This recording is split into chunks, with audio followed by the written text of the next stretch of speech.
مدینہ کے گرد و نواح میں ایک عورت فوت ہو جاتی ہے تو دوسری عورت اسے غسل دینے لگتی ہے جو غسل دے رہی تھی۔ جب اس کا ہاتھ مری ہوئی عورت کی ران پہ پہنچا تو اس کی زبان سے نکل گیا، میری بہنوں، یہ جو عورت آج مر گئی ہے اس کے فلاں آدمی کے ساتھ خراب تعلقات تھے۔ غسل دینے والی عورت نے جب یہ کہا تو قدرت کی طرف سے گرفت آ گئی، اس کا ہاتھ ران سے چمٹ گیا، جتنا کھینچتی ہے وہ جدا نہیں ہوتا، زور لگاتی ہے مگر ران ساتھ ہی آتی ہے۔ دیر لگ گئی، میت کی ورثاء کہنے لگی، بی بی جلدی غسل دو، شام ہونے والی ہے، ہم کو جنازہ پڑھ کر اسے دفنانا بھی ہے۔ وہ کہنے لگی کہ میں تو تمہارے مردے کو چھوڑتی ہوں مگر وہ مجھے نہیں چھوڑتا۔ رات پڑ گئی مگر ہاتھ یوں ہی چمٹا رہا، دن آ گیا پھر ہاتھ چمٹا رہا۔ اب مشکل بنی تو اس کے ورثاء علماء تک پہنچ گئے۔ ایک مولوی سے پوچھتے ہیں، مولوی صاحب ایک عورت دوسری عورت کو غسل دے رہی تھی تو اس کا ہاتھ اس میت کے ساتھ چمٹا رہا، اب کیا کیا جائے؟ وہ فتویٰ دیتا ہے کہ چھری سے اس کا ہاتھ کاٹ دو۔ غسل دینے والی عورت کے ورثاء کہنے لگے، ہم تو اپنی عورت کو معذور کرانا نہیں چاہتے، ہم اس کا ہاتھ نہیں کاٹنے دیں گے۔ انہوں نے کہا، فلاں مولوی کے پاس چلیں، اس سے پوچھا تو کہنے لگا چھری لے کر مری ہوئی عورت کا گوشت کاٹ دیا جائے، مگر اس کے ورثاء نے کہا کہ ہم اپنا مردہ خراب نہیں کرنا چاہتے۔ 3 دن اور 3 راتیں اسی طرح گزر گئے، گرمی بھی تھی، دھوپ بھی تھی، بدبو پڑنے لگی، گرد و نواح کے کئی دیہاتوں تک خبر پہنچ گئی۔ انہوں نے سوچا کہ یہاں مسئلہ کوئی حل نہیں کر سکتا، چلو مدینہ منورہ میں۔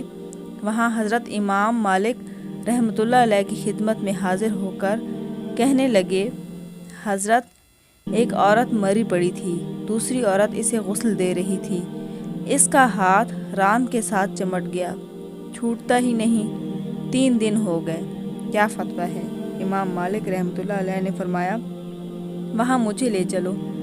وہاں پہنچے اور چادر کی آڑ میں پردے کے اندر کھڑے ہو کر غسل دینے والی عورت سے پوچھا، بی بی جب تیرا ہاتھ چمٹا تھا تو نے زبان سے کوئی بات تو نہیں کی تھی؟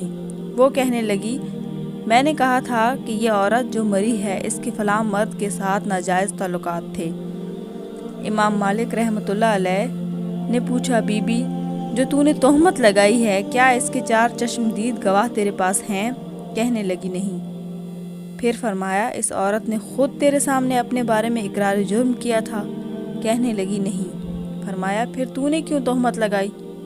اس نے کہا، میں نے اس لیے کہا تھا کہ وہ گھڑا اٹھا کر اس کے دروازے سے گزر رہی تھی۔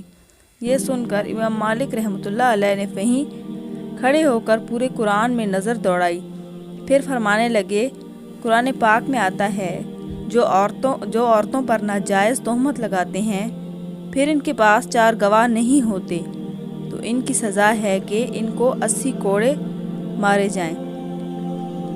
تو نے ایک مرد و عورت پر تہمت لگائی ہے، تیرے پاس کوئی گواہ نہیں تھا، میں وقت کا قاضی القضا حکم کرتا ہوں، جلا دو، اسے مارنا شروع کر دو۔